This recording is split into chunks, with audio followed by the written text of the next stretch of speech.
Faster than a speeding bullet. I swear that never happens. More powerful than a locomotive. Able to leap tall buildings in a single bound. But he can also fly, so it's a tad less impressive when you know that. Look! Up in the sky! It's a bird! It's a plane! Well, I'm not looking up for any of those things. It's Superman! Okay, thank you so much. We'll let you know. Man, I didn't know there was a Superwoman. I thought there was just Supergirl. Yeah, and it's Lois Lane. That's crazy. Next. And you are? Superboy. That's not awfully PC. What about super person or super other man? Man, I didn't know there was a Superboy. And neither did my spell check because when I wrote the script, it came up as spelled wrong. Okay, tell us about yourself. Well, some people confuse me for a younger version of Superman, but that's not true. You see, Hello, I'm the Nostalgia Guy. Remember, so you don't have to. With the first two Superman movies being such big hits, we're trying to see what character should be in the third one. Well, Superman's character lineup isn't quite as well known as, say, Batman's lineup. The movie showed they can be adapted in an entertaining way. And there's plenty of interesting villains and companions to choose from. Some impressive and epic, while others crypto. But bottom line, there was a lot of potential waiting to be discovered by a big screen audience. So we're seeing which ones make the most sense for Superman 3. Thank you so much. We'll be in contact. All right, let's see. The next one is named Brainiac. Have you been helped? Oh, I'm Gus Gorman. I'm here to try out for the Superman movie. Oh, well, what's your history in the comic? I have no history. Well, what about who you work for? They have no history. Well, what are they like? Well, you know Lex Luthor and Miss Tessmacher? Yeah? These are lame versions of them. Oh, and he has a sister that's just the ugliest. Oh, God, too ugly. Take her away. I mean, she's not that bad. If Medusa had a sister and that sister was burned by ugly fire. I'm sorry, why do you want to be in a Superman movie? Superman? I love Superman when he comes in with the whoa, the laser beam eyes and the batarangs, throwing lassos, and he's amazing, Superman. I'm sorry, we're gonna have to pass. Wait, I see potential here. You see potential in that? He lifts buildings and I don't know why, but I just see world's best stand-up comedian in this guy. I don't know why either. Can't you see him on the poster that years later people will swear was AI generated? I could see people confusing it for a parody movie. I just think it'd be fun to destroy something beautiful. oh, it's my cape. It's my cape. Woo-hoo! Maybe if— Will you shut up? Not until you put me in the movie. Okay, fine, just leave. Got it. Oh, you have a door. Yeah, so? You know what I love about doors? Don't answer that, it's a trick. What? They open and close. They open and close. They open and close. This is Superman 3. Will you get the hell out of here? Superman!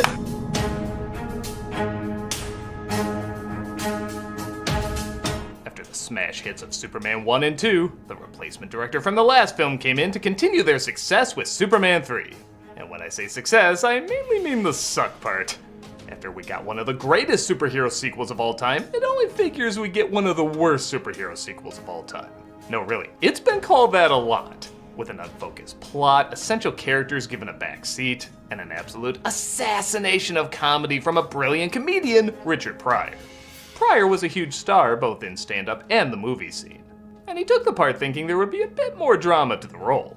He quickly discovered, though, not only did they want him to be comic relief, but all the staples of his brilliant humor were going to be stripped away for whatever this is.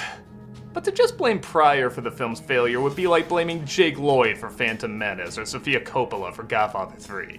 There are a ton of other factors that make this an absolute disaster, and we're sadly gonna look over them here today.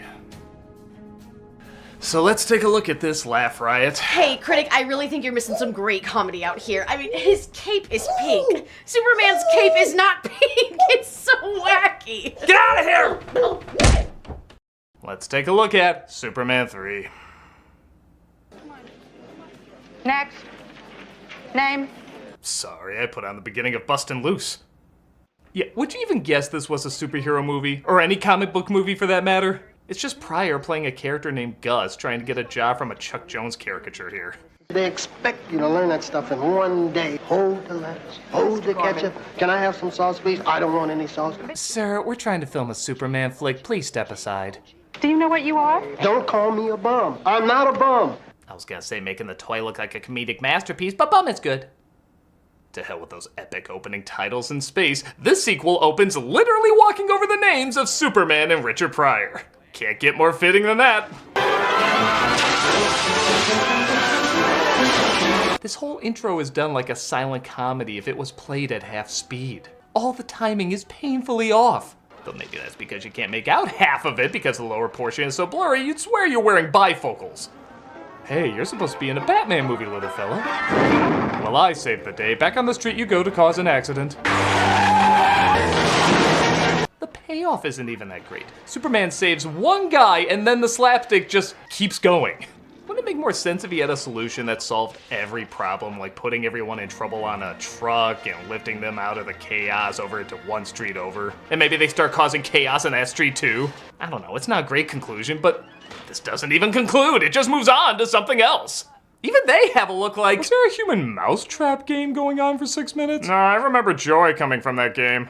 Meanwhile, the Daily Planet talks about a humanitarian of the year named Ross Webster. Ooh, he is good looking. Now, who's this other woman? That's his sister. Picture looks fuzzy. The picture's fine. She looks like that in real life. Wait. Absolute knockout, something wrong with the camera. Both these two could be on the cover of absolutely no impression monthly. I don't know why the idiot in circulation. Morning, everybody. Hi, Clark. Hi, Lois. Morning, Jimmy. I just recorded my lines via Skype this morning. Clark is going to Smallville for a high school reunion while Lois is going on vacation because she wants nothing to do with this movie. Bye. There's rumors that because she was so vocal about Donner being cut from the other movie that her part was trimmed in this. But apparently she had other projects, which if you look at her IMDb, does check out. And the producer said her and Clark's relationship had nowhere else to go. Yeah, that's why they dropped that romance so quick in the comics too. Either way, after seeing the film, Kidder's reaction to being in it so little was... Thank you. Thank you very much. Thank you. Meanwhile, Gus gets a job as a computer programmer, giving Office Space their plot. They can't be bothered to collect a half-cent from your paycheck any more than you could. No, really, the makers of Office Space said they actually got the idea for stealing a small amount of money from people's paychecks from Superman 3. So okay, that and this meme are the only things we can thank this movie for. And on Clark's way to Smallville, there's trouble at a chemical plant.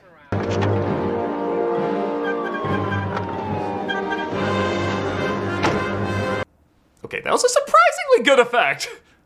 He saves the people, but finds a room with an experimental acid that can't be abandoned. That's concentrated Beltric acid. What does it do? Weird comic book stuff. Will it come in later? At no other point except literally the last minute of the climax. Sounds good. Help me! Superman! Here we go.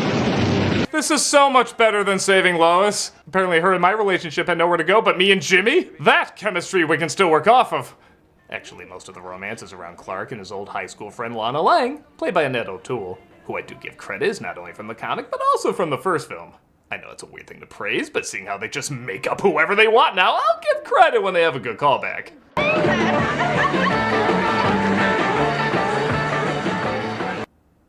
Crotch! This is the first time, excuse me, you've come back to this little burg since your mom passed away. Yeah. Oh, guess his mom's dead.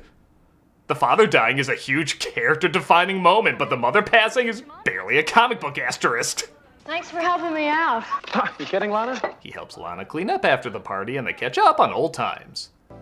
You know, years later you can look at someone and think, how much they really look like Superman.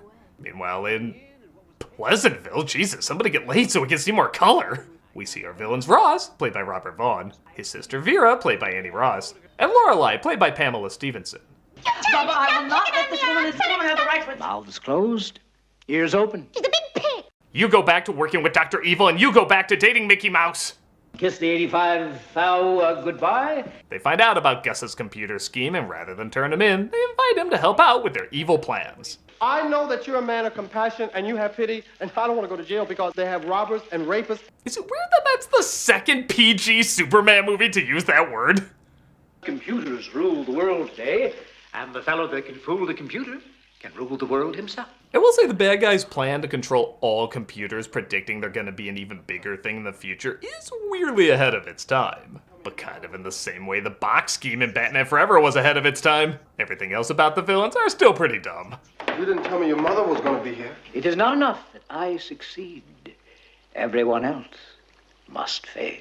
Where Lex tried to use his brain to rise from the sewers and achieve powers and riches, this guy's already rich and powerful. And on top of that, boring. His first big scheme centers around coffee. You know what I want now?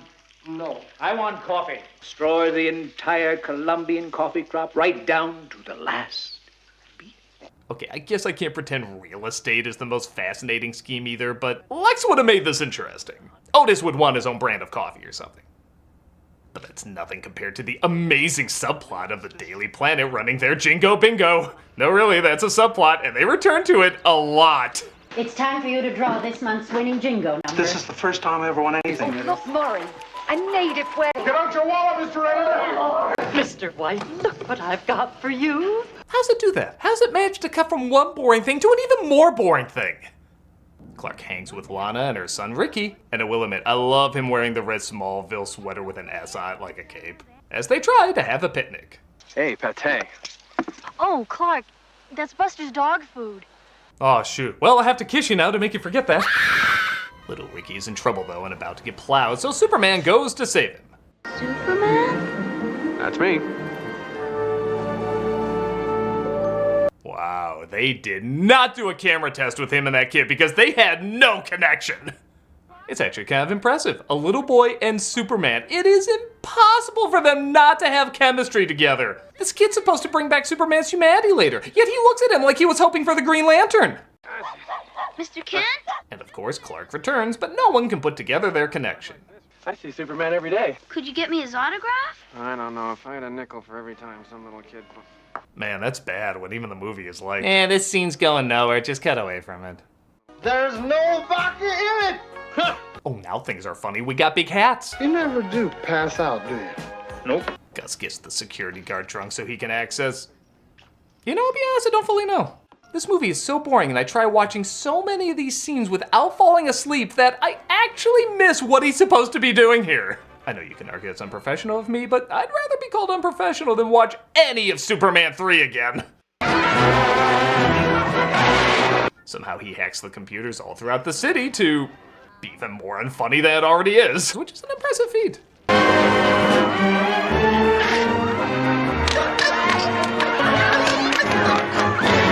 Even the original Ninja Turtles cartoon would look at this and say, dude, you gotta take this more seriously. Gus meets up with Ross and his gang on a building filled with snow. Okay, I'll give you a point for originality on that one. And how do you save money on showing Superman saving the day? Have somebody explain how Superman saved the day. As unfunny as possible. You didn't see the man come flying out of the sky from the clouds. It was him! This goes on for a while, folks. Get comfy. His cape was flapping in the wind. He was flying. He was great. He was just flying around. Shh. I'm talking about drying it up like the machines that they have in the men's rooms. You know what I'm talking about? The hot air comes out and you put your hands under there. This is so painful. I feel like the Emperor from Amadeus when he's watching the ballet with no music. And he landed right in the middle of this big plantation. Dun, dun, dun, dun. And you think he stood around to take bows? Not this man. With his cape flapping and he checked everything out, right, with his X-ray vision. I don't understand. He made the little inn on top of the... Is it modern? Just like that. Oh, it's gonna go crazy. I never seen nothing. But Superman put these laser beams out of his eyes on You like this? Right. He flies off again, right? Then he saw what really caused the trouble, right? Well, look at them. Bzzz, dried up everything. Flew into the tornado, went down to the bottom of the tornado, and turned it upside down. Superman's bad. But it has a topper. He skis down the side of the building.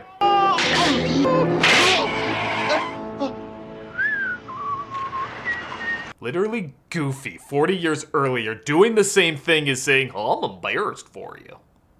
So again, it's a little confusing, but Gus recreates the formula for kryptonite, but with an unknown element, which they plan to use on Superman, who's being given a hero's welcome for saving Ricky. And in yet another misunderstanding of Richard Pryor's comedy, they have him dress up like an army general because they think he's Bugs Bunny. You sit on, molded plastic seats. America leads the world in high-grade plastics. My God, you can literally see this scene flatlining even before it's a minute in. We cannot afford a chemical plastics gap. Cause when you put your hand in a pile of goo that used to be the Superman franchise, you'll know who to blame. Thank the Lord for Superman. He gives Superman the kryptonite with nobody questioning what it is, and Gus not understanding why it's not working on him. How am I supposed to know what unknown means? But you know how they're always trying to find the secret recipe in that chicken in the bucket? Am I crazy, or is Pryor playing a character he would mock in his stand-up? They try to set him up as a loser who can't get a job, but then reveal he's a computer genius. They go back and forth between he can't fool anybody and then he can fool everybody. I don't think anyone knew what this character was outside of Richard Pryor is playing him. And this movie is so bad, even Richard Pryor is doing a pretty poor job playing Richard Pryor. There's been an accident on the Old River Bridge. A trailer truck crashed through the barrier rail. The kryptonite, however, does start to affect Superman, as he hears about an emergency, but instead wants to spend time hitting on Lana. Well, there's no rush. The bridge. Oh, it's okay. I always get there on time. If I miss it, I gotta work around. No big deal. You know, it's unusual finding a good-looking girl like you alone like this. Reeve actually plays scuzzy Superman pretty well. And maybe the best part of the movie is watching such a pure character start to act threatening.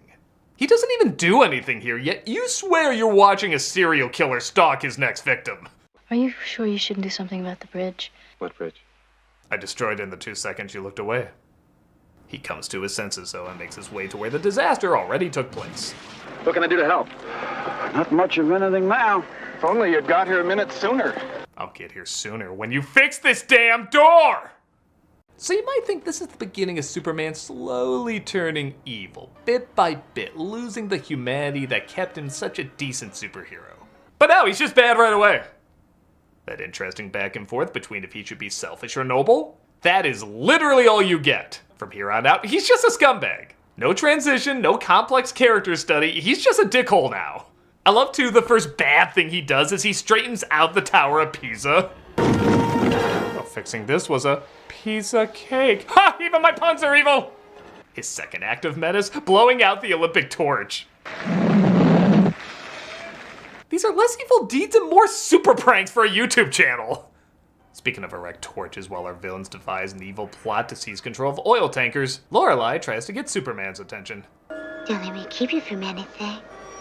I'm not in a rush. What did you have in mind? Well, at least we know what the cover of the porno parody will look like. Give me your wired, your whores, your hardened messes. She says if he keeps all the oil tankers in one place, she'll do whatever he wants for him. He complies, and, well, so does she.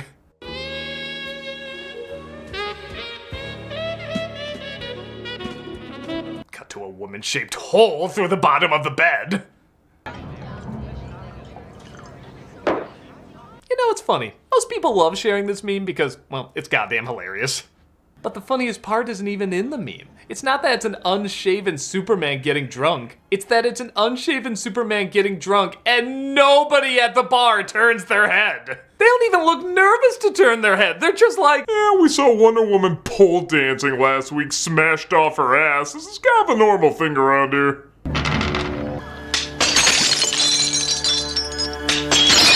Again, I love how less terrible and more childish his evil deeds are. You wanna get nuts? Come on! Let's get peanuts. Superman, please get better! Ricky sees Superman pleading for him to be good again, and we get what should be the most interesting part of the movie. He splits himself into two, and evil Superman faces off with good Clark Kent.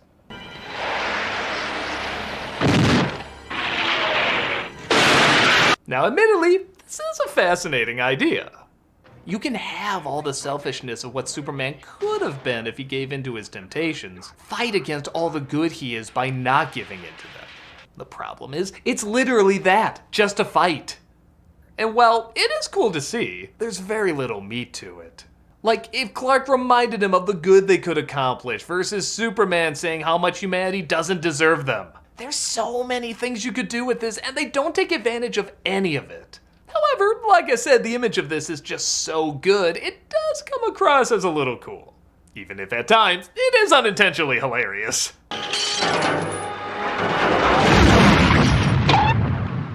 But I guess like Ralphie from A Christmas Story, you destroy his glasses and he goes apeshit, strangling evil Superman and finally merging into the true Man of Steel. He goes to stop our villains who have made a supercomputer in the middle of the desert. I just don't see why you can't balloon down like the rest of us. I just don't believe a man can fly. Every critical review after seeing this. So the funny thing is, while the other two films are good but have lame endings, this film is lame, but the ending's kind of fun. Most of the movie is aggressively boring, but this is where it goes silly in kind of the right way. They fire missiles at him that's so like a video game, they literally use a video game to track it. He makes it to their lair, resulting in this hilarious line delivery. Hi, honey. I don't know you, lady. I don't know you!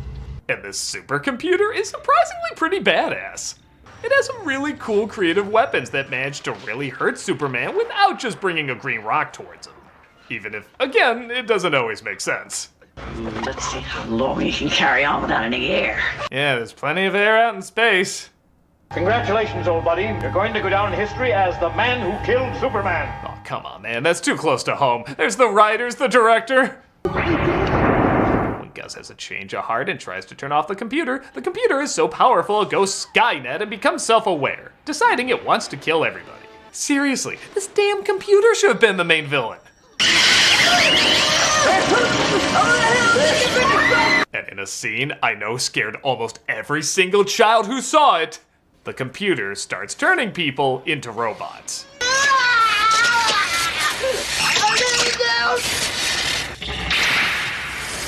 To this day, I still get a little freaked out whenever I see someone turned into a machine. It's stupid, I know, it's Saturday morning shit, it can't really happen. But this moment disturbed me so much, it still unnerves me. It's not even that long, only a few seconds. But you go to YouTube and you can see the tons of people that were creeped the shit out by this. I think it's how choppy, awkwardly, and even quietly it's done. It goes from bombastic music and screaming to just no score and the computer clicking. It's only a little bit of time, but my god, that little bit of time stayed with a lot of people. The machine tries to wipe out everybody and is adapted to Superman's powers, so he goes to get the Deus Ex Machina acid that was mentioned before. Still don't know you, lady.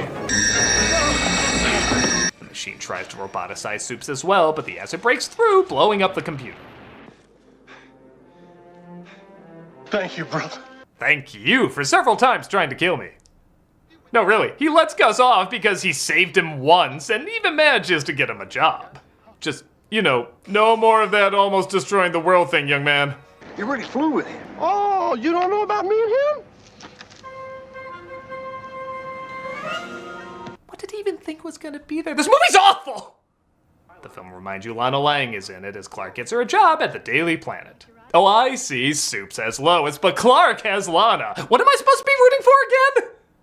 I like your sparkler. I couldn't believe it when Clark gave it to me. Clark gave it to you? Yes. Let's end on the subplot you forgot was even a subplot, as well as Superman doing the right thing by ruining this guy's livelihood again. Hey, grazie. Can you maybe fix it the clean screen king next time? He gets the reassuring smile of no refunds, and the movie finally ends. And you know, I gotta say, returning to this film all these years later, it's even worse than I remember it. Superman 4 is at least so bad it's good. This film, for all its strangeness, is fascinatingly dull. The humor is dead on arrival, it has ideas it barely touches the surface of, and it has way too many pointless subplots. I didn't even get to the one about Lana's ex because it impacted the story so little. The only time the film is kind of fun is in the last part. I really think this should have been about Superman fighting a supercomputer. Hell, maybe it goes all the way and does something like turns him into a robot. I don't know, Superman fighting a robot, Superman fighting himself as a robot. Just, there's something freaky and cool you can do with that. But as is, this film is horribly written, horribly directed, and horribly conceived. It's a mess in every meaning of the word, and in no way lives up to the epicness of its predecessors. And what a waste of a comedic legend like Richard Pryor. There's no other way to describe this character than— Don't call me a bum! I'm not a bum! Ooh, I didn't know we could demand that. Fight the power! Ow! Oh shit, he's gonna be mad. Yeah, let's get out of here. There's only one film left for Super Month, and doesn't look like it's gonna get much better. Wait, is that the Snyder Cut? Oh, that one's awesome! Superman's bad.